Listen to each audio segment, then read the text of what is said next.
میرے آقا بے قرار ہوتے. ایک دن جناب صدیق اکبر رضی اللہ تعالیٰ عنہ در رسول پہ آئے. اللہ کے پیغمبر بے قرار ہیں. میرے محبوب علیہ السلام نے جناب صدیق اکبر کو اپنے قریب کیا, بلا کے فرمایا ابو بکر یہ رونے کی آواز سنتے ہو؟ آپ کے کانوں تک یہ آواز آ رہی ہے؟ حضرت ابو بکر کی چیخیں نکل گئی. عرض کرتی ہے آقا جیسے آپ کے کانوں پہ آواز ہے ویسی ابو بکر کے کانوں پہ بھی آواز ہے. میرے آقا نے فرمایا ابو بکر کبھی یہ میرا غلام آزاد ہو کے محمد کے قدموں میں بیٹھا بھی نظر آئے گا؟ حضرت صدیق اکبر اٹھے, لال کے روشن زمینوں. حضرت ابو بکر صدیق اٹھے, ایک بھاری تھیلی اٹھائی اور سیدھا امیہ کے دروازے پہ گئے. توجہ سے بات سمجھنا, جب امیہ نے جناب ابو بکر کو اپنی طرف آتے دیکھا اس نے بلال کو چھوڑ دیا, کوڑا پھینک دیا, ایسے 4 قدم پیچھے ہو کے ابو بکر صدیق کی طرف متوجہ ہوتا ہے. جب میں نے امیہ کا یہ رنگ دیکھا کہ ابو بکر کیوں آتے ہوئے امیہ نے کوڑا پھینک دیا, 4 قدم پیچھے ہٹ گیا, میرے پاؤں سے زمین نکل گئی. میں نے کہا اس دور کا کافر بھی ابو بکر کا حیا کرتا تھا, مگر آج کے بدبختوں کو ابو بکر کا حیا کوئی نہیں. یہی وہ جوان ہے جسی ابو بکر نے آزاد کروا کے پیغمبر کے قدموں میں لا کے بٹھایا. اسے بلال کہتے ہیں, اسے بلال کہتے ہیں, اسے مؤذن رسول کہتے ہیں. توجہ سے بات سمجھنا, میرے آقا کی رحلت کے بعد انہوں نے مدینہ چھوڑ دیا, یمن میں جا کے ڈیرے لگا دیے. ایک دن میرے آقا نے خواب میں آ کے فرمایا بلال یہ یاری تو نہیں کہ میرے جانے کے بعد میرا مدینہ میں چھوڑ دیا. اب توجہ سے بات سمجھنا, 3 صورتیں تھی جناب بلال کے سامنے. ایک صورت یہ تھی کتنے مہری علی کتنے تیری صدا آقا. ایک صورت تو یہ ہے کہ میں یہی بیٹھ کے اپنی آقا کو یاد کرتا رہوں. میں کہاں, میرا محبوب کہاں, میں اس مقام تک کیسے پہنچ سکتا ہوں. ایک یہ صورت تھی, اور دوسری صورت یہ تھی اپنے گھر میں جھاڑو دیتے, اپنے گھر میں صفائیاں کرتے, بلال یمن میں بیٹھ کے یاد چھڑکاؤ کرتے, چراغا کرتے, خوشبوئیں مہکاتے, اور وہی یمن میں بیٹھ کے اپنے آقا کو آواز دیتے.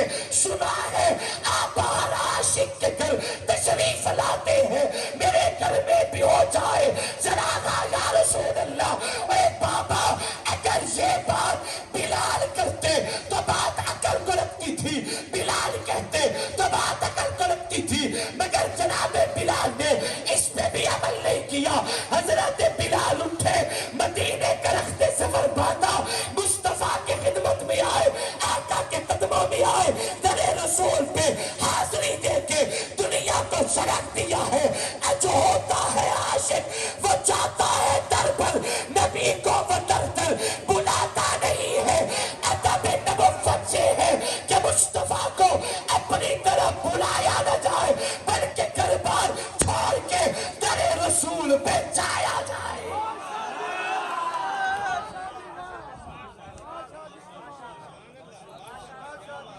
ادب نبوت, سبحان اللہ, کہہ ذرا ذوق سے.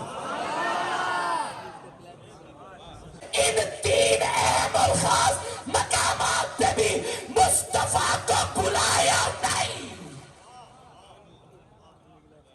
3 مقام مجھے دیکھنا ذرا.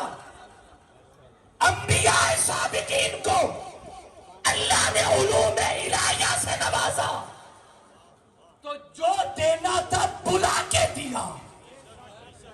کوئی نہیں توجہ میں کی کہہ رہا ہوں.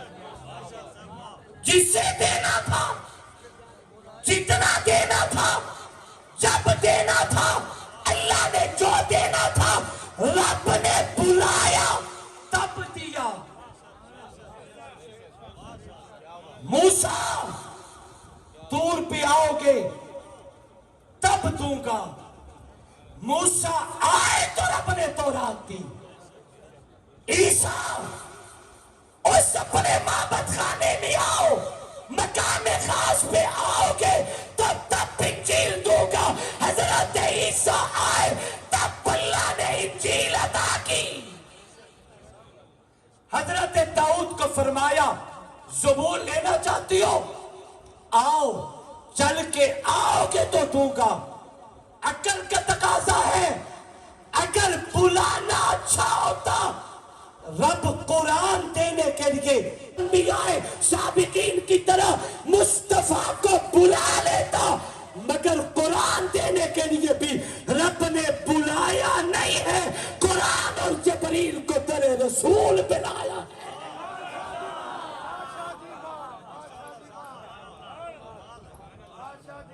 کسی کے پاس چل کے کتاب نہیں کی، بلایا تو تب بتا کیا، مگر جب میرے رسول کی باری آئی اللہ نے فرمایا جبریل قرآن دینے کے لیے مصطفیٰ کو بلایا نہیں جائے گا،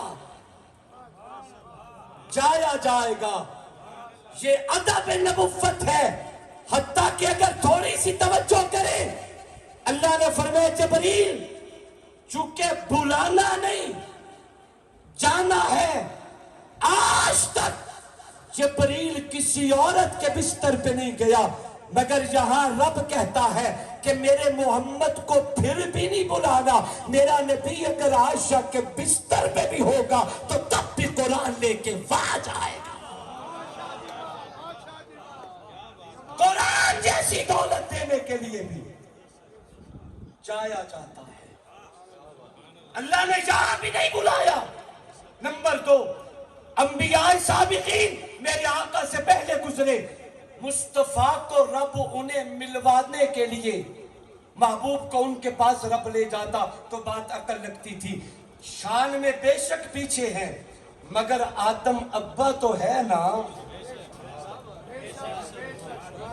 شان میں بے شک پیچھے کھڑے ہیں مگر ابا تو ہے نا۔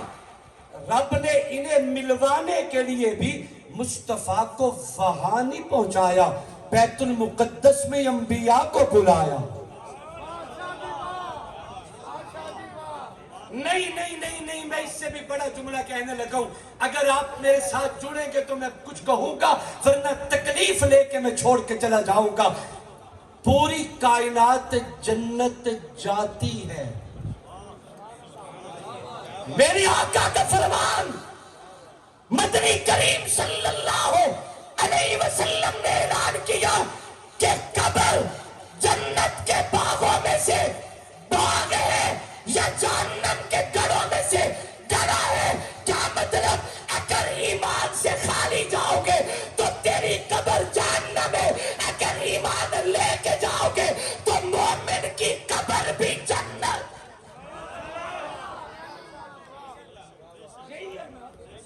ایمان سے خالی جاؤ گے تو جہنم، اور اگر ایمان لے کے جاؤ گے تو مومن کی قبر بھی بولو، مومن کی قبر بھی جنت۔ پوری کائنات قبر کی طرف چل کے جاتی ہے، نہ قبر کی طرف نہیں، جنت کی طرف چل کے جاتی ہے۔ ساری زندگی 70 سال قرآن پڑھایا، مگر جب وقت آیا تو اٹھا کے قبر کی طرف لایا جائے گا، جنت کی طرف لایا جائے گا۔ ولی کتب غوث ابدال حتیٰ کہ اصحاب محمد آل محمد پوری کائنات اپنی جنت کی طرف چل کے جائے گی، مگر جب بات مصطفیٰ کی آتی ہے اللہ فرماتی ہے میرا نبی تیرے لیے قانون وہ نہیں جو کائنات کے لیے ہے، تیرے لیے قانون وہ نہیں جو انسانی عزت کے لیے ہے، انسانی عزت کا قانون اور ہوتا ہے، مصطفیٰ کے لیے قانون اور ہوتا ہے۔ پوری کائنات چل کے جنت کی طرف جائے گی، لیکن جب میرے آقا کی باری آتی ہے آقا کو جنت کی طرف نہیں لے جایا جاتا، بلکہ جنت کو محمد کے قدموں میں لٹایا جاتا ہے۔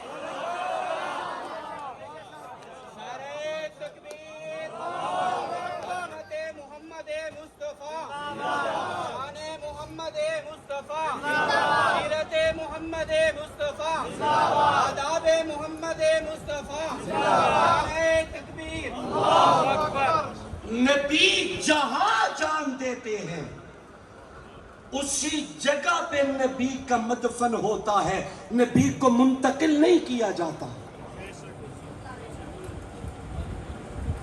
تسی تھک گئے ہو کہ میں ہون اجے تازہ ہوندا پہ ہوں،